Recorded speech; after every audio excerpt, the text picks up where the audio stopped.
Okay, why is he ghosting us? I'm talking about the President of the United States. He's ghosting us. He won't talk to us. He won't do a press conference. He won't take questions from the White House press corps and answer them. It's not enough to every once in a while answer a few questions while standing next to another world leader. We need a full news conference with the White House press corps. Don't forget, in December, Biden skipped the tradition of a year-end news conference, leaving the president inaccessible to the press, which means inaccessible to you. And now there's news that Biden is skipping the recent presidential tradition of sitting down for a halftime interview with the network hosting the Super Bowl. This year, CBS is hosting. I don't know why the president is dodging a CBS anchor. You would think in an election year he would jump at the opportunity for a Super Bowl halftime interview. He would reach the giant Super Bowl audience. It's more than 110 million people. Do you have any idea how much it would cost his campaign for a political ad buy to reach 110 million people? It cost a fortune. But he could get it free this Sunday on CBS. But he's skipping it. He's ghosting CBS, and he's ghosting the American people. His former boss, President Barack Obama, stepped up to the plate. He did a Super Bowl interview, and with a not-so-warm and fuzzy interviewer, it was with Bill O'Reilly when Fox, not an Obama favorite network, was hosting the Super Bowl. And a CBS anchor, well, I assume would ask probing questions, would be strong, probing, polite, but not hostile to the president, so I don't get it. Speaking to the American people, whether during the Super Bowl halftime or from the White House, is part of the job. Which brings me to this.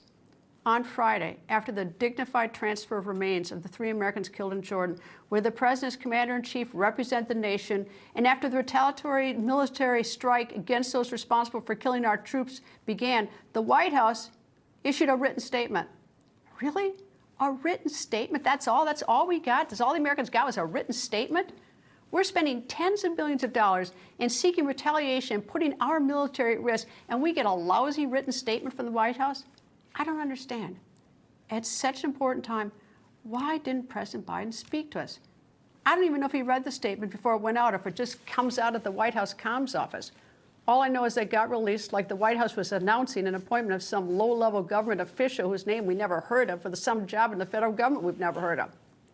You and I both know, as soon as the bombs began to drop, Biden owed it to us to go to the Oval Office and address the nation. 10 minutes would have been enough. He didn't even have to answer questions. Instead, he went from Dover Air Force Base to his weekend vacation home in Delaware. I don't begrudge him his weekends there. Being president's rough. But at a time like this, and since we taxpayers do pay for Marine One for his ease and for the ease of other presidents, he should have hopped on that helicopter, made that 30-minute beeline from Dover to the White House grounds and 100 feet more into the Oval Office. It's his duty to explain why we are doing something and what we're doing. And then he could have hopped back on Marine One to go back to his Delaware vacation home.